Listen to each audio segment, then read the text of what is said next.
Avant l'enlèvement de l'Église, mes frères, la vraie parole sera rare. Écouter une prédication de A à Z qui est dans la saine doctrine va devenir très rare. Parce que les hommes vont refuser d'écouter la vérité. Ils vont persécuter tous les prédicateurs de la vérité. Et je peux vous dire, je n'ai jamais été insulté de cette manière de toute ma vie. Et toutes les insultes que j'ai, c'est parce que je dis seulement aux gens la vérité. Ils aiment quand tu leur parles du mariage. Ils aiment quand tu leur parles de bénédiction.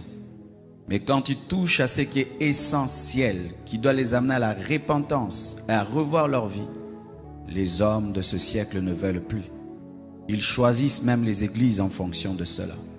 Je ne prie pas dans cette église-là, ce pasteur est dur. Je ne prie pas dans cette église-là, ce pasteur-là veut changer les gens. Je préfère prier dans telle église, ce pasteur nous motive. La parole va être rare. Rare même pour les enfants de Dieu. Les vrais enfants de Dieu chercheront à écouter la vraie parole. Elle va devenir rare. Que Dieu te fasse grâce, toi qui enseignes, d'être parmi les raretés, les personnes dans lesquelles on trouvera encore l'évangile pur. Il y aura des églises, mais sans la parole de Dieu. Et les enfants de Dieu iront et resteront à leur fin. C'est vrai, j'ai entendu quelqu'un parler, mais il n'a pas parlé de la part de Dieu. Il a ouvert la Bible, mais il n'a pas parlé de la Bible. Ce phénomène va y aller croissant. Des gens qui ouvriront la Bible sans parler de la Bible. Des gens qui parleront de Jésus sans parler de Jésus. Des gens qui commenceront des églises, mais pas pour dire la vérité. Et les hommes, de même, iront à l'église, mais pas pour écouter la parole de Dieu. Ils iront par religion, par habitude, mais pas pour écouter la parole de Dieu. Ils demanderont même à leur pasteur de ne plus inviter tel orateur et tel orateur parce qu'il est dur.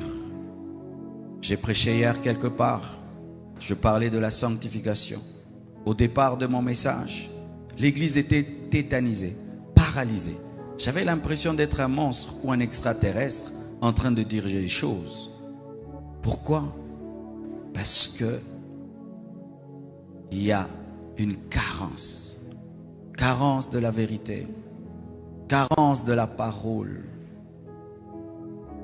Mais lorsque l'église sera enlevée, ce sera pire, mes frères. Après l'enlèvement de l'église, les gens chercheront la parole. Les vrais prédicateurs seront enlevés. Les faux prédicateurs resteront. Et la parole sera encore très très rare.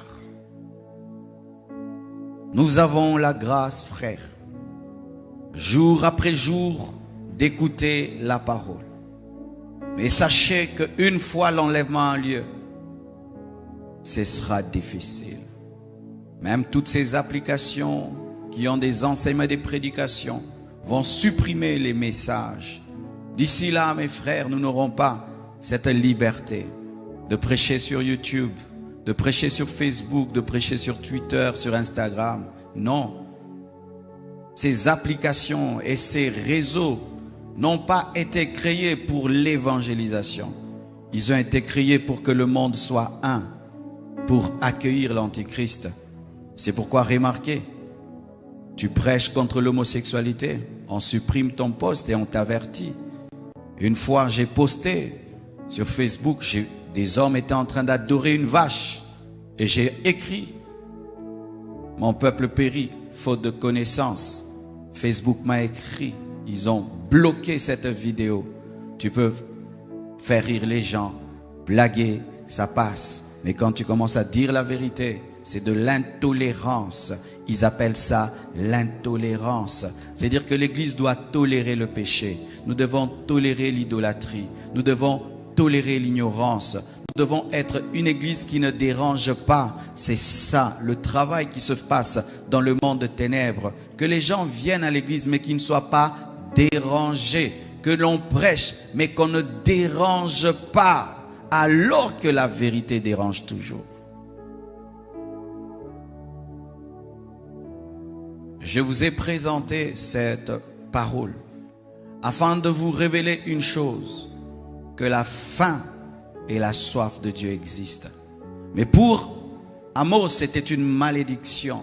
C'était une malédiction où Dieu se retirait de son peuple, abandonnait son peuple, refusait de lui parler pendant un temps. Mais aussi, dans la nouvelle alliance, nous pouvons avoir cette soif. Pas comme une malédiction. Nous pouvons avoir cette faim. Pas comme une malédiction, mais au contraire, comme une bénédiction. C'est-à-dire que tu as la parole, mais tu la cherches comme si tu ne l'as pas. Tu as la présence de Dieu, mais tu la recherches comme si tu ne l'as pas. Ne tombez jamais dans la satisfaction. Ne pensez jamais être arrivé dans les choses de Dieu. Ne priez jamais comme si vous connaissez tout et comme si vous avez tout. Ne vous tenez jamais face à la parole de Dieu comme si vous la connaissez à 100%.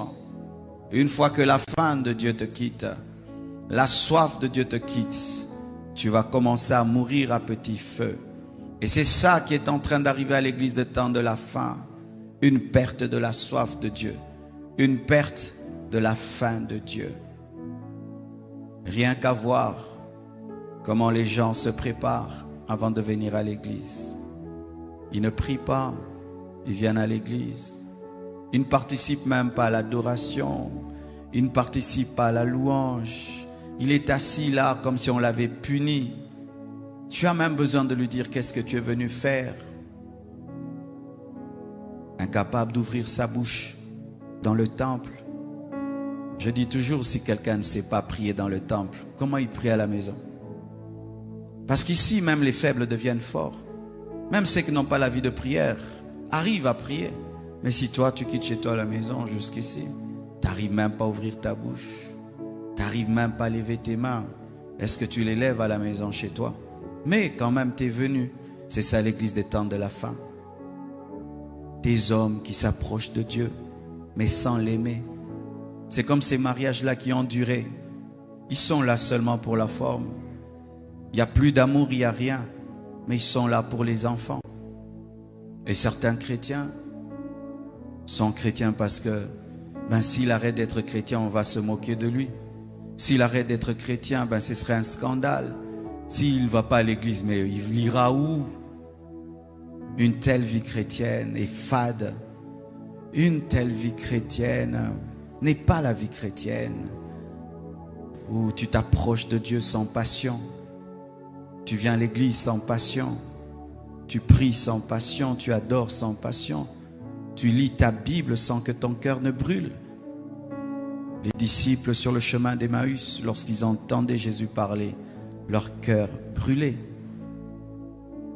Vos cœurs brûlent-ils encore quand vous écoutez la parole, quand vous lisez la Bible? Comment vous sentez-vous quand vous faites un jour sans prier? Comment vous sentez-vous quand vous faites un jour sans lire la Bible?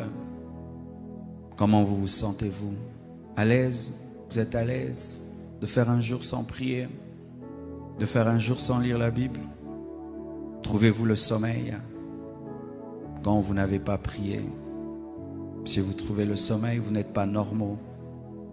Si vous vous sentez à l'aise quand vous avez fait un jour sans lire la Bible, vous n'êtes pas normaux. Parce que quand vous n'avez pas mangé pendant un jour, vous le manifestez. Mais quand vos esprits n'ont pas mangé, vous ne ressentez rien. C'est déjà un signe d'égarement, d'abandon, de refroidissement, de tiédeur, de perte de la faim de Dieu et de sa soif. Et Dieu veut te restaurer.